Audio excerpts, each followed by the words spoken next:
ಅರೆ ಕಡಿಮೆ ಹಾಕು ಆದ್ರೆ ಅಸಲಿ ಹಾಕು. MDH ಕಾಶ್ಮೀರಿ ಕೆಂಪು ಮೆಣಸಿನ ಪೌಡರ್. MDH. ಇನ್ನು ಶಕ್ತಿಸೌಧ ವಿಧಾನಸೌಧದ ಮುಂದಿನ ರಸ್ತೆನೇ ಅಧ್ವಾನ ಆಗಿದೆ. ವಿಧಾನಸೌಧದ ಮುಂದಿನ ರಸ್ತೆಯನ್ನ ಸರಿಪಡಿಸೋದಕ್ಕೂ ಕೂಡ ನಿರ್ಲಕ್ಷ್ಯ ತೋರಲಾಗಿದೆ. ವಾಹನ ಸವಾರರಿಗೆ ಯಮಕಂಟಕವಾಗಿದೆ ಕಬ್ಬಿಣದ ಗ್ರಿಲ್ಗಳು.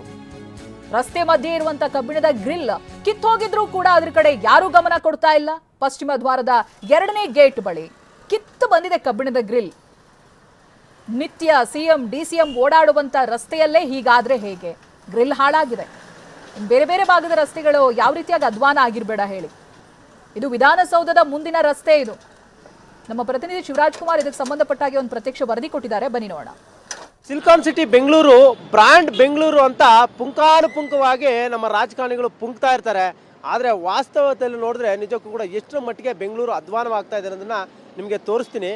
ಶಕ್ತಿಸೌಧ ವಿಧಾನಸೌಧದ ಮುಂದೆ CM Siddaramaiah, DCM DK Shivakumar, chief secretary, IAS officers, ಜನಪ್ರತಿನಿಧಿಗಳು ಇರುವಂಥ ಈ ಒಂದು ಶಕ್ತಿಸೌಧದ ಮುಂದೆನೆ ಯಾವ ರೀತಿಯಾದಂಥ ಪರಿಸ್ಥಿತಿ ಇದೆ.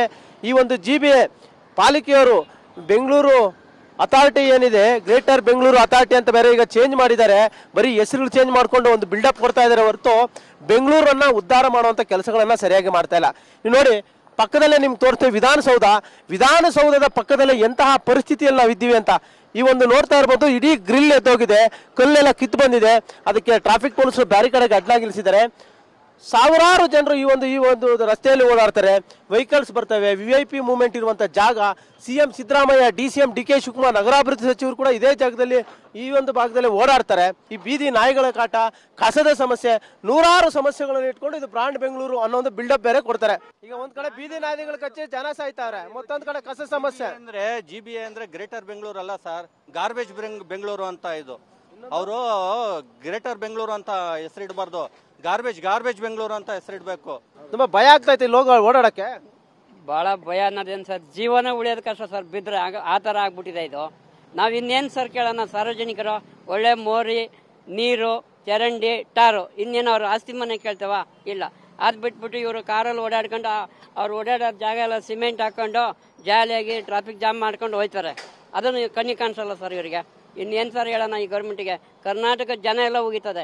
ಇನ್ನು ನಾನು ಒಬ್ಬ ಹೋಗಿದ್ರೆ ಇವರು ಕೇಳ್ತಾರೆ ಸರ್ ಇವರು. ಈಗ ಬೆಂಗಳೂರು ಒಂಥರ ಗುಂಡಿಗಳು ಊರು ಆಗ್ಬಿಟ್ಟಿದೆ. ಎಲ್ಲಿ ನೋಡಿದ್ರು ಪಾಟ್ ವಾಲ್ಸ್ ಮಳೆ ಬಂದ್ರೆ ನೀವು ಹೇಳಿದಾಗೆ ಬೈಕಲ್ಲಿ 2 ವೀಲರ್ಸಲ್ಲಿ ಹೋಗೋರ್ಗಂತೂ ಎಷ್ಟು ಜನ ಬಿದ್ದು ಎಷ್ಟು ಜನ ಸಾಯ್ತಾರ. ಕೊನೆಗೆ ಬರ್ತಾರೆ 1 ಲಕ್ಷ ಪರಿಹಾರ ಅಂತ. ಇವ್ರ ಪರಿಹಾರ ಯಾರಿಗೆ ಬೇಕು ನೋಡಿ. ನೀವು ನಿನ್ನೆ ನಿಮ್ಮ ಮಾಧ್ಯಮದಲ್ಲೇ ತೋರಿಸಿದ್ದೀರಾ, ಒಂದು 3 ಗಂಟೆ ರಾತ್ರಿಗೆ ಒಬ್ಬ ವ್ಯಕ್ತಿಗೆ ನಾಯಿಗಳು ಕಚ್ಚಿದೆ ಅಂತ.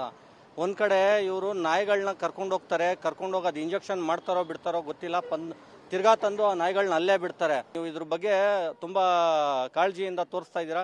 TV9 ಅವ್ರಿಗೆ ಇದು ಧನ್ಯವಾದ ಹೇಳ್ತೀನಿ. ನೀವು ಇಮೇಜ್ ಮಾಡ್ಕೊಳ್ಳಿ ಜಸ್ಟ್. ಇನ್ನು ಬೆಂಗಳೂರ ಬೇರೆ ಕಡೆ ಇನ್ನೆಷ್ಟು ಮಟ್ಟಿಗಿದೆ ಅಂತ ನೋಡಿ. 2 ವೀಲರ್ಸ್ ಹೋಗ್ಬೇಕಾದ್ರೆ ಸ್ವಲ್ಪ ಸ್ಪೀಡಾಗಿ ಬಂದ್ರೆ ಬಿದ್ದೋಗ್ಬಿಡ್ತಾರೆ. ಅಷ್ಟು ಆತಂಕದಲ್ಲಿ ಹೋಗುವಂತ ಪರಿಸ್ಥಿತಿ.